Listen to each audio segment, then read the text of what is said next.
Salut mes amis, bienvenue sur ma chaîne YouTube Wisdom Lava. Si c'est ta première fois d'y arriver, veuillez t'abonner aussi, veuillez partager aussi avec les autres. Et si c'est ton retour, bienvenue encore une fois. Alors, aujourd'hui, je voudrais bien partager avec vous un sujet. Donc, c'est à propos de la souffrance. Parfois, nous souffrons, on a une souffrance, que ce soit une souffrance morale ou physique. Alors, cette souffrance qui nous arrive serait-elle une fatalité ou un don de Dieu? Puisque est-ce que Dieu peut nous laisser souffrir comme ça? Ou bien alors, ce qui nous arrive, c'est de notre propre faute?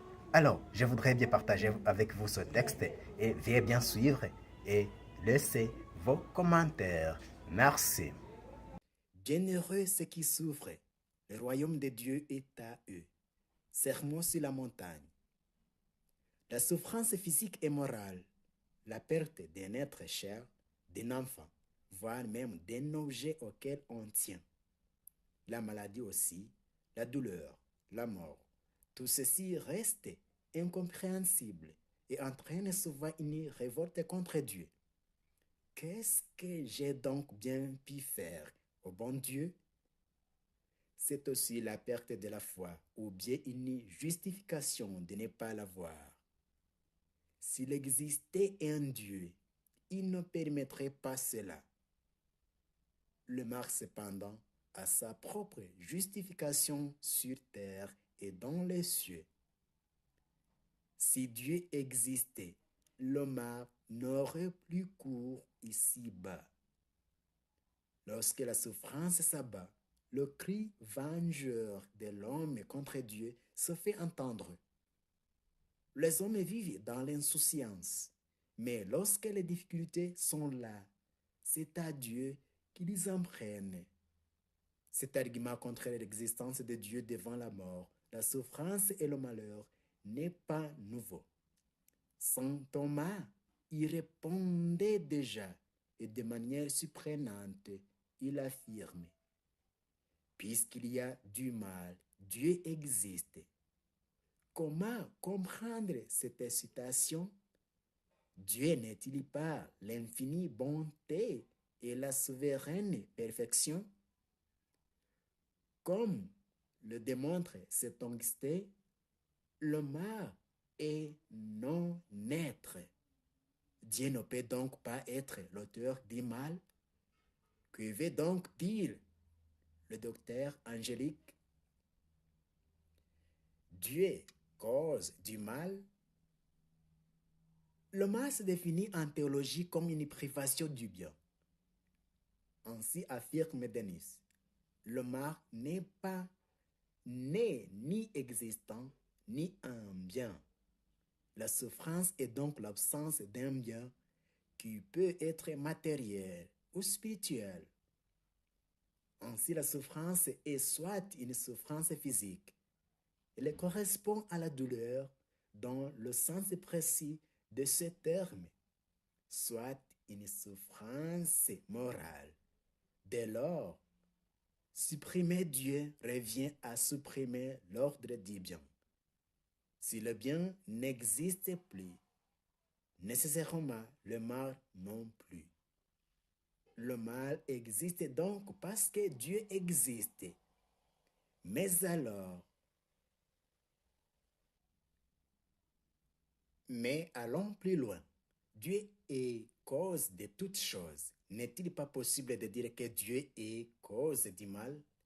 Saint Thomas répond que Dieu peine, mais non du mal que la faute. Pour comprendre la cause du mal, il faut distinguer le mal comme peine et le mal comme faute. La peine est la destruction d'un ou de plusieurs éléments requis pour l'intégrité de la chose. Elle se situe du point de vue de la forme. La faute consiste en termes thomistes dans la soustraction de l'action qui lui est due, que cette action est disparue ou que le manque des éléments et de la fin qu'elle exige. De manière plus simple, le mal comme faute est un acte désordonné de la volonté. Il se situe au niveau de l'opération. Par exemple, un homme soustrait au mariage la procréation comme sa fin première.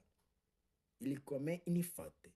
Par contre, lorsque Dieu punit Adam de mort, c'est une peine infligée par Dieu pour rétablir la justice. Ainsi, Dieu n'est pas cause du mal, commis par le pécheur. Si Dieu est cause première de l'univers, cela n'exclut pas les causes secondes et leurs déficiences. Ainsi, lorsque saint Thomas se demande si Dieu est cause du mal, il affirme qu'il n'est pas responsable du mal de l'action qui est causée par la déficience de l'agent. En revanche, Dieu est cause du mal comme peine, d'où le terme de la Sainte Écriture. Je suis le Seigneur, il n'y en a pas d'autre. Je façonne la lumière et je crée les ténèbres. Je fais le bonheur et je crée le malheur. Arrive-t-il un malheur dans une ville sans qu'il soit l'œuvre du Seigneur? Cependant, le docteur Angélique ajoute que si Dieu est cause du mal, c'est par voie de conséquences et pour ainsi dire par l'accident. Autrement dit, si Dieu est cause par l'accident, cela signifie qu'il ne veut pas le mal pour le mal, ceci allant à l'encontre de sa perfection. S'il est parfois cause de certains maux, la finalité de son acte est ordonnée au bien. En effet, la peine concerne deux ordres, celui de l'univers et celui de la justice divine. Dans l'ordre de l'univers, Dieu considère d'abord le bien du tout avant celui de la partie. Ainsi, Dieu est cause de la corruption et de l'imperfection des êtres. La perfection de l'univers perdrait grandement par la suppression du mal dans toutes ses parties, car la beauté de cette perfection naît de l'ensemble harmonieux des mots et des biens. Mais les mots proviennent des déficiences d'êtres qui sont bons, et grâce à la providence du chef, de ces mots surgissent certains biens. Ainsi, dans un champ, des tons de silence donnent de la suavité. Il ne fallait donc pas que la providence écartât le mal des êtres. Dans l'ordre de la justice, Dieu ne châtie pas pour châtier, mais pour rétablir la justice. Il est la cause du châtiment, mais il n'est pas la cause du mérite du châtiment. Finalement, ce qui nous paraît être un mal est du point de vue de la providence de la justice divine un bien. D'où la restriction de saint Thomas à dire que Dieu est cause du mal. S'il en est ainsi, il faut préciser qu'il en est la cause de manière accidentelle et du point de vue de la peine. En langage courant, il est souvent dit que Dieu ne veut pas le mal, mais le permet. Subtile distinction entre le vouloir et la permission qui permet d'éviter la moindre équivoque pouvant aller à l'encontre de la perfection divine.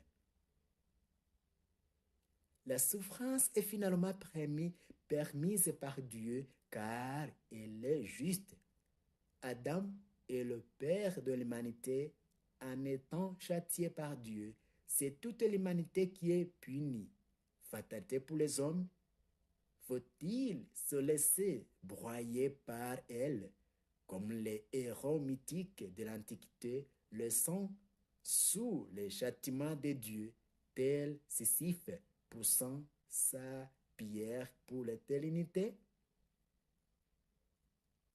La souffrance médecine de l'âme. Si notre Créateur est un Dieu juste, il n'en est pas moins bon et miséricordieux. Si le châtiment d'Adam et de l'humanité a été mérité, Dieu n'est pas pour autant un bourreau. Dans la souffrance, il faut avoir Dieu. Il faut voir Dieu comme un père. Imaginez des parents laissant leurs enfants vivre comme bons leur semble sans jamais aucune correction. Ne verriez-vous pas en eux des parents négligents? Et s'ils refusaient de confier au scalpel des chirurgiens pour conserver leur vie, ne diriez-nous pas que ces parents n'ont aucun amour pour eux? Il en est de même pour les souffrances que Dieu nous envoie. Un Dieu qui ne saurait pas nous punir est un Dieu qui ne s'occuperait pas de nous. La bonté de notre Père du ciel donne ainsi la souffrance un sens beaucoup plus élevé que le simple châtiment. Elle peut être une peine, mais elle devient par la miséricorde de Dieu un moyen extraordinaire de salut. En effet, la souffrance a la vertu de donner aux hommes un autre regard sur les choses du monde et ainsi d'élever leurs âmes vers Dieu.